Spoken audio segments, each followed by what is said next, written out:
Okay, so we're diving into the unsettling world of Stephen King's IT. Exploring those themes of childhood trauma, how memory kind of clings to us, and that cyclical nature of fear.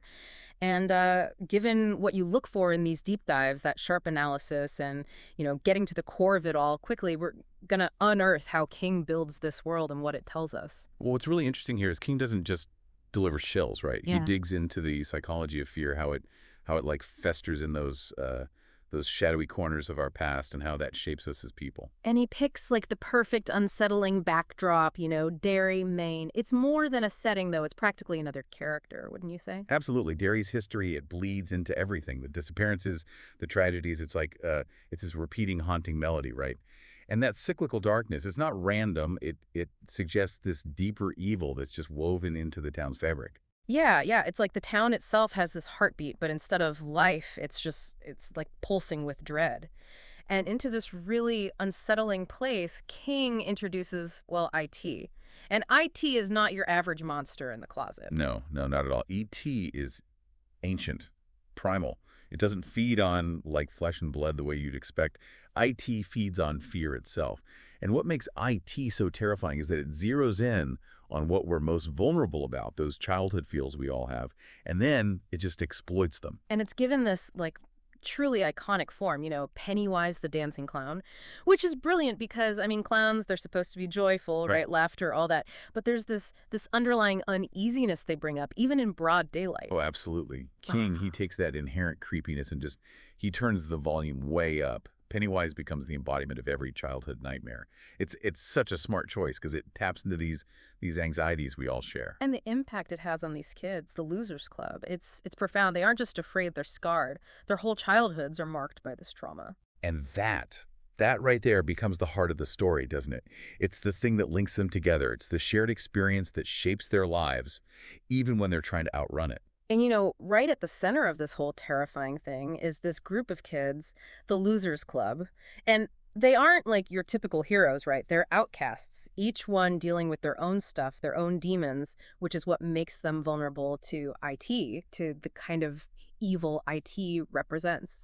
And it's interesting, right? Because King, he uses these really personal struggles, these individual things, as a way to look at these bigger, like societal anxieties we all kind of share. Hmm. Like take Bill Denbrough, for example. He has his stutter, the guilt he carries from his brother's death. It all points to that fear of not being good enough, of Yeah. not measuring up. And then there's Beverly Marsh. She's dealing with this home life, this abusive father. It's just horrifying. And she becomes like she embodies that struggle against abuse, that fear that so many people sadly know all too well. Exactly. Each member of the Losers Club becomes like this symbol for a different kind of fear. Ben Hanscom, picked on because of his weight, he represents that fear of rejection, of not being accepted for who you are. And oh man, Eddie Kaspbrak, right? His mom is super protective and he's got the hypochondria. He's like the embodiment of that fear of getting sick, of like the unknown lurking beneath the surface. King, he gets into those anxieties, makes you really feel And through each one, he weaves in this idea of memory, right? them. They might want to just forget, to move on, but those experiences they have, those encounters with IT, they don't just vanish. They linger in their minds, affecting their present, their future, everything. Like those buried treasures, but instead of finding gold, they find, well, trauma and fear. Hmm. Think about Eddie's encounter with that leper under the house on Neibolt Street. Ugh, it plays on that deepest fear he has, that fear of contamination, of his own body betraying him. Oh, that scene. It's textbook suspense building. King doesn't just tell you Eddie's scared. He puts you right there in that moment. You can smell that decay. You can feel that clammy touch. Something, well, something not quite human. It's in those shared moments of terror, though, that the losers, they find their strength. They become each other's safe haven, a support system in a town where all the adults seem oblivious to the horror show that's unfolding. It's true. Their bond, it gets stronger with each terrifying thing they face together. It's a testament to how powerful friendship can be, to provide comfort and strength, even in the darkest times. And it's that bond that lets them face IT head on, even if it's far from a guaranteed victory. And speaking of showdowns, their first real battle goes down in the sewers beneath Derry, which, I mean, talk about a setting that's both symbolic and terrifying. Oh yeah, the sewers, they're like this physical manifestation of all that darkness hiding beneath the surface of Derry, beneath the surface of each loser. Going down there, it's like descending into the depths of fear, literally and figuratively. And in that grime and stench, in that underground battleground, they're clinging to this almost childlike symbol of hope, the silver slugs. It's kind of amazing when you think about it, how something so small can become so significant. It's because those silver slugs, they represent belief, Mm. shared purpose. Remember, it's Ben who researches all that Native American lore. Their rituals with silver, that's where the whole idea comes from. Right, right. It's like they're arming themselves with something more than just, well, metal.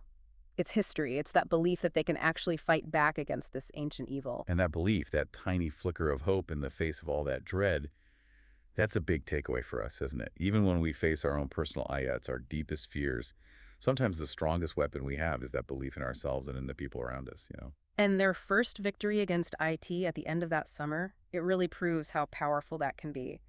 But IT, well, with IT, things are never really over. The shadow's still there, and the cycle, well, it always finds a way to repeat itself. And this is where King, he uses foreshadowing like a pro.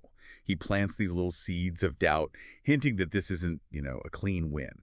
That ending to their childhood summer is bittersweet. There's this awareness hanging in the air, this like unsettling knowledge that IT will be back. And as we get into their return to Derry as adults, we'll see how those memories they buried, those traumas, they come back with a vengeance. They have to face the fact that some fears, they never really go away, not completely. And back they come, pulled back to Derry by those promises they made as kids, facing their fears. It's really interesting how King doesn't let time make IT any less scary. If anything, all those years just raise the stakes. Yeah, it's almost like because they tried to move on, have normal lives, coming back to Derry is even more unsettling. Like they spent all that time trying to outrun their past, only to find it waiting for them. It's stronger than ever. And way more insidious, don't you think? Because IT doesn't just stick to those childhood fears. It finds new ones to latch onto, like their adult lives, all the complexities. Just give IT even more to work with. Exactly. Look at Bill. He's a successful writer now, right? But he still has that stutter, that fear that his words aren't enough. And IT uses that, twists his writing, his creations against him. It just shows you the past can follow you anywhere, even if you find success. And Beverly, she got away from her dad, built a career, but then she ends up in another bad relationship, another guy who wants to control her. It's like that cycle of abuse, of looking for love in the wrong places. It's just something IT can easily use against her. King, he doesn't shy away from the tough stuff. He shows us just how deep trauma goes, how it can pop up in ways you'd never expect. Going back to Derry, it's not just facing that monster again, it's the losers facing those inner demons they thought they'd buried. And that final showdown, back down in those tunnels, beneath Derry. I mean, talk about a setting that's loaded with meaning. Those sewers, they become like a symbol for everything hidden deep down, Mm. the subconscious, those dark places in their minds where the real fears live. Makes sense that they have to go deeper than ever, face IT on its own turf. And this time, it's not just about facing their fears together, about silver slugs. The stakes are higher, and the sacrifices they have to make, well, they're a lot bigger. Like losing Stan, the way he's just consumed by the fear, driven to suicide. It's a harsh reminder of how powerful fear can be, how destructive, even for someone like Stan, who always seemed so in control. Yeah. Stan's death, it changes everything. It shatters that idea they had that they were invincible, that their bond was unbreakable. It forces them to face their own mortality, their own buried trauma. And in a way, it makes their eventual victory even more meaningful, don't you think? It does, because they do defeat IT. They get rid of that ancient evil for good. But it comes at a cost. It's a victory with a lot of pain mixed in. What's powerful about the way King ends it is that he doesn't give you easy answers. The losers, they're forever marked by what they went through in Derry. They carry those scars, those memories, but there's hope there too, a sense that they're survivors. They make it out, beaten up but not destroyed. They've learned that facing your fears, it doesn't always mean they vanish. Sometimes it's about learning to live with them, letting them be part of your story without letting them control you. And that's the heart of IT, isn't it? It reminds us that everyone feels fear. It's part of being human. It's what you do with it, how you choose to confront it, that makes all the difference. And And that wraps up our deep dive into Stephen King's IT. We've gone deep into childhood trauma, the hold that memory has on us, and how fear keeps coming back. But more than just picking apart the story, we've found some universal truths in there, things we all deal with. Confronting our fears, it's a lifelong journey, one that takes courage, resilience, and people in your corner who truly get you. So think about this. What really stood out to you about this exploration of fear and memory? Hold on to that question as you navigate those shadows in your own life.